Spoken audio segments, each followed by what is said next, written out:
Aqua. This is an Aquarius Sun, Moon, Rising, and Venus bonus reading for the month of January. For your personal reading, kindly send me a direct message. Kamusta mga Aquarians? Happy birthday sa lahat ng mga Aquarians. Happy birthday sa ating lahat, to my beautiful Aquarians. This is for Aquarius Sun, Moon, Rising, and Venus collective reading. Bonus reading for the month of January. Let's see kung ano meron para sa ating mga Aquarians. Aqua, Sun, Moon, Rising, and Venus collective bonus reading for the month of January. Anong meron para sa ating mga Aquarians? Good news please, collective energy ng ating mga Aquarians. Collective energy ng ating mga Aquarians, please.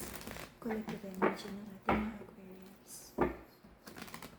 Collective energy. Pumapalag. Collective energy ng ating mga Aquarians. Ang nag-iisang account na Mystic Siren ay kay Angeles 11. Any messages? Paalala. Any messages coming from a different account. At hindi naman talaga ako nagme-message. Alam nyo yan. Kayo ang nagme-message sa akin kapag ready na kayo magparin. Okay? Any messages coming from a different account. Hindi po ako yun. Aqua. The Queen of Pentacles in reverse, there's a feminine here in this connection na inaayos ang kanyang kaperahan, kabuhayan. Napapagod. Ano ba daw kailangang ipagplano? Ano daw yung mga dapat bagong gawin para maayos tong kaperahan na to? Pinaplano ang kanyang financial stability. Sabi ng mga Aquarians, it's just tama, no? Naunahin muna ang trabaho, negosyo, kaperahan, pagkakakitaan, okay? Mga investment. Dahil meron kang pinaghahanda ang malaking transformation sa buhay mo. Ano ba to? Paglipat ng bahay, bibili nito, magi-invest niyan, starting a relationship, ending a relationship, kung ano man. Let's see. There's a masculine in this connection na sabi niya, gusto naman niyang i-keep yung feminine but aware siya na sobrang dami na niyang nabigay na like broken heart and disappointing whatever sa feminine na to. Nagkakaroon na rin ng awareness ang masculine na kumbaga he acted so immature, hindi niya naalagaan, hindi niya napahalagahan ang feminine. Okay? Totoo naman ang hirap sabihin na totoo yung love, no? May mutual feelings naman kayo sa bawat isa. Yun nga lang, yung readiness, no? Yung readiness, yung maturity ng masculine, hindi kapareho nung kayang ibigay ng feminine. Nagkaroon ng trust issues, third party, sa connection na to. Okay? But I feel, sabi ng ating mga Aquarians, kailangan gawin ko ano yung tama, focus muna sa pera, ang dami mong hahabulin ng mga goals, achievement, recognition, pagdating sa buhay-buhay. Right now, Aqua, I feel you're having a new beginning for some of you, trying to fix this connection. For some of you, you're starting like a new relationship na alam mo mas makakabuti para sa'yo, okay? But there is someone here, for most of the Aquarians, there is like an old love, okay, na gustong bumalik at ayusin pa rin to. For some of you, Aqua, pagod na pagod ka na at sabi mo wala nang mararating to, you're looking for like someone na mas kaya kang mahalin ng tama. Okay? Nagkaroon ng sad energy here. May nakikita akong trust issues, third party.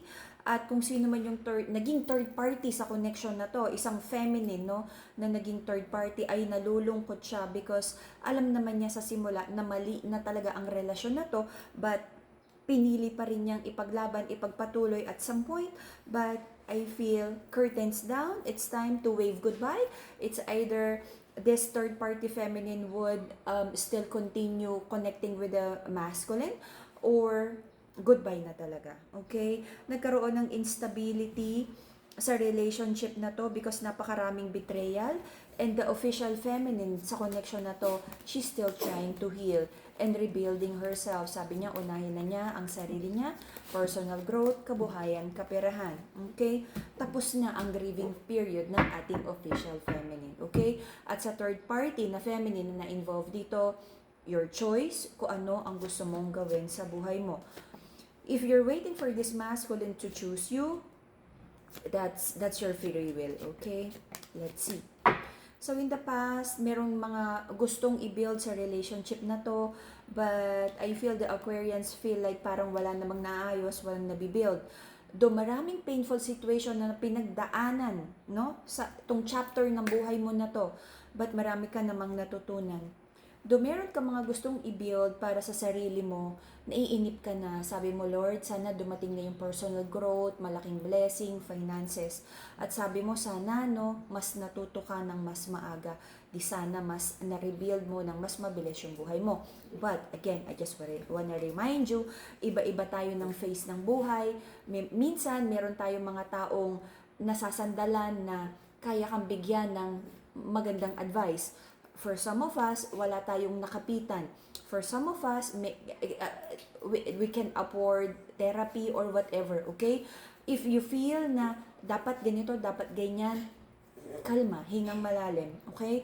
Ginawa mo yung best mo na ayusin, i-rebuild ang buhay mo sa best ng kaya mo, sa resources na meron ka, sa options na meron ka at the moment.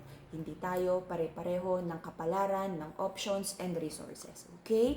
Hugs sa ating mga Aquarians. Alright? So, meron tayong guest dito, ang ating Scorpio girl. Okay? So, recent past, I feel may gustong bumalik sa ating Aquarians. But I feel pinili ng ating mga aqua, especially sa mga feminine, na piliin ang sarili, unahin mo na ang sarili. Okay? Nakakapagod energy. For some of the Aquarians, may isang Leo energy na gustong bumalik. Leo! Yeah. Okay. So, prayers and manifestation, sabi mo, Lord, ikaw na pong bahala. Do maraming mga plano ang ating mga Aquarians, pero sabi mo, go with the flow ka. If you feel na parang tinatanggal ka ni God sa plano na yan, okay ka lang na to go sa kabilang daan. Alam mo yon? If hindi nag-workout, di plan B, okay?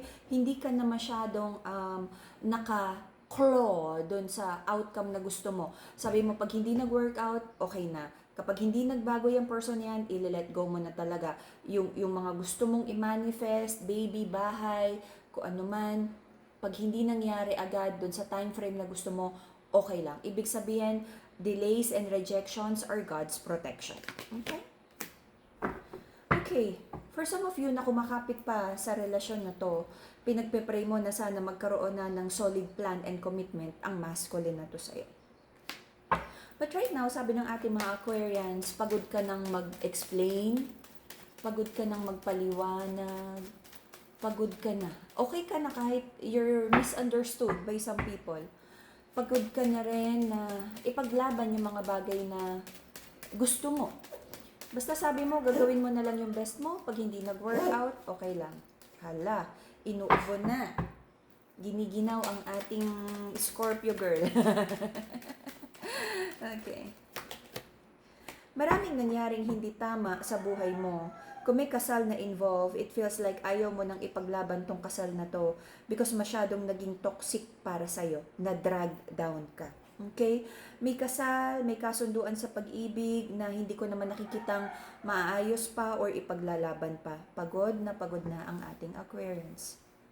Your person right now, because medyo umaatras ka na, eto na yung parang nandun siya sa kanyang thinking chair.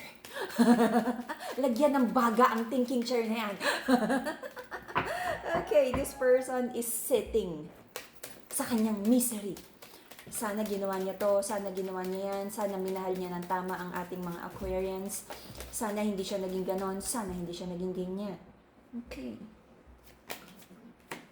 Pero sabi niya wala na siyang magagawa, marami rin siyang natutunan sa sitwasyon na to. Kung talagang nagmo-move forward na daw ang mga Aquarians, magmo-move on na rin siya. And marami din siyang dalang lesson. Okay? But for some of etong taong who wants to reconnect with you, gusto pa rin niyang itry this time na sabi niya is may natutunan naman daw siya. I-confirm natin yan. Ang mga haka-haka. Alright, so.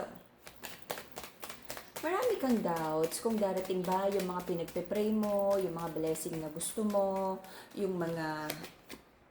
Okay. Marami kang hinihinging answer kay God. Marami kang hinihinging sign kay God, marami kang doubts kung darating pa yung new beginning mo. But yes, may new beginning here because you're making the right decision already. Okay? So, kapit lang kung may mga delays, okay lang yan. Ibig sabihin, hindi pa tama yung timing for you to receive these blessings. Diba, Scorpio girl? Okay. So, until the end of April, meron kang tatapusin. Okay? Na sitwasyon sa buhay mo.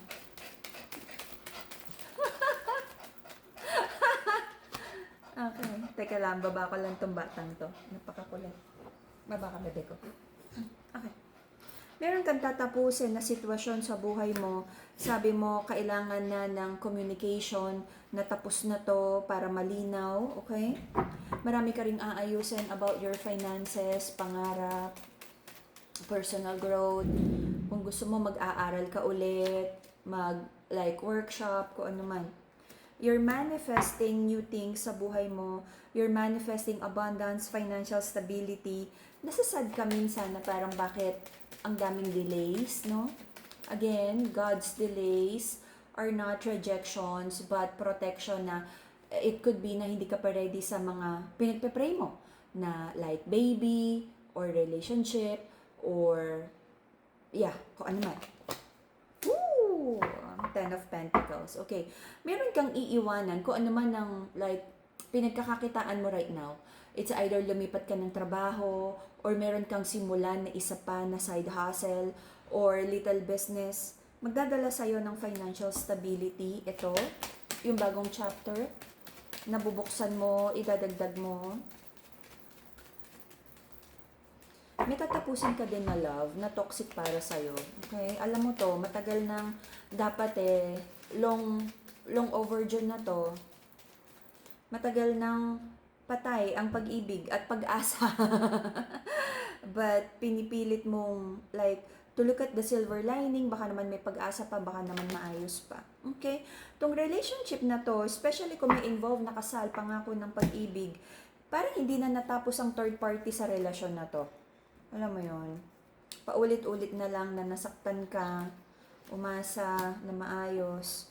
But I feel, especially sa side ng feminine, mas magfo-focus ka na lang sa kaperahan, kabuhayan, building your own empire. Because yung inaasahan mo na tao that you're building an empire with, nagbi-build ng maliliit na kubo sa barangay. Kung sino-sino. Okay, let's see. Tanggap mo na hindi matitigil na may third energy o may mga nai-involve, may mga nakikialam sa relasyon na to. Okay? May mga tao din na, alam mo naman na you're not for everyone. Kung hindi ka nagugustuhan nung tao na yan, kaibigan ka, mag-anak, kung sino man, you're fine. Kung matatapos ang relasyon na yan, you're fine. You're manifesting like good people, good for you. You're manifesting like a community na supportive, loving, tutulungan ka sa tagumpay. This is a very good reading. Purging. But I feel tapos ka na sa purging Natanggal mo na yung mga bulate sa buhay mo Bulate! Okay. Whew. Especially kung may involved na kasal. There's someone here na gusto pang bumalik at gusto kang i-keep, gusto kang i-hoard. But matagal na tong tapos. Alam mo, if ang isang sitwasyon ay tapos na at pipiliting kapitan what God has for you, kung meron nang bubuksan si God na new chapter ng buhay para sa'yo, kahit pigilan ka ng isang tao na to, kahit sirain, even this person would try to ruin, stop, and put blockages dun sa path ng success mo, gigibain niya ni God. Don't worry. The angels, the divine got you. Anyone, okay, na may hindi magandang plano para sa'yo, pamilya, someone you're building a family with, your person, pag ayaw kanyang, pag hinaharangan niya yung success na para sa'yo, na ibibigay yun ni divine, gigibain ni God tong tao na to. Gigibain to. Right? Divine justice is on your side, Aqua. That's a very good reading, okay? Continue to do good, okay? Ito lagi yung sinasabi ko sa inyo, especially yung mga nababasahan ko. Hindi ako hindi ako fan ng revenge. Just forgive the people, hindi madali, yes. Focus sa sarili, focus on your wisdom. Anong tinuturo ng tadhana sa'yo dito? Cut your energy off from all the, energy vampires. Ako naniniwala din ako sa destiny swapping, okay? Minsan, we enter into a partnership, we enter into a relationship with people na magulat ka na parang bakit nung nasimulang mag-connect ka sa tao na to, parang ang bagal ng swerte. Tapos siya sinuswerte. But subukan mong kumalas. Nung kumalas ka, bumuhos ang swerte sa'yo. Bakit? Baka naman ikaw yung may dalang swerte. And because you enter into a partnership with this person, you're sharing your blessings. And parang sinasalo mo lahat ng hindi magandang energy niya because you have that unconditional love. And especially sa side ng feminine, the feminine are the protectors in the spiritual realm. Now, if this person is cursed, if this person you're entering a partnership with ay may dalang hindi magandang karma, then it might be you're sharing it might be. If you enter into a partnership, kahit nga kaibigan minsan di ba? Parang yung kaibigan mo may mga illegal, may mga kalokohang ginagawa. Kapag ikaw, sabihin natin, naging accessory sa crime ng kalokohan ng kaibigan na to, nadadamay ka sa hindi magandang karma, di ba? For most of the Aquarians, meron ako nararamdaman na isang taong attached sa'yo na may pinagbabayarang hindi magandang karma. Tignan mo, the moment na you detach at bumalik ang swerte, naging maganda ang flow ng blessing sa'yo, alam mo, natanggal mo yung blockages. Alam mo, natanggal mo yung energy vampire. Alam mo, natanggal mo yung leech ng blessing sa buhay mo. Kasi nagpo-pour na yung blessing sa life mo Diyan mo marirealize kung sino talaga ang may dalang hindi magandang swerte. May mga taong maraming ginagawang kalokohan sa buhay at nagre-reap ng bad karma. And you have to let them pay for that karma themselves.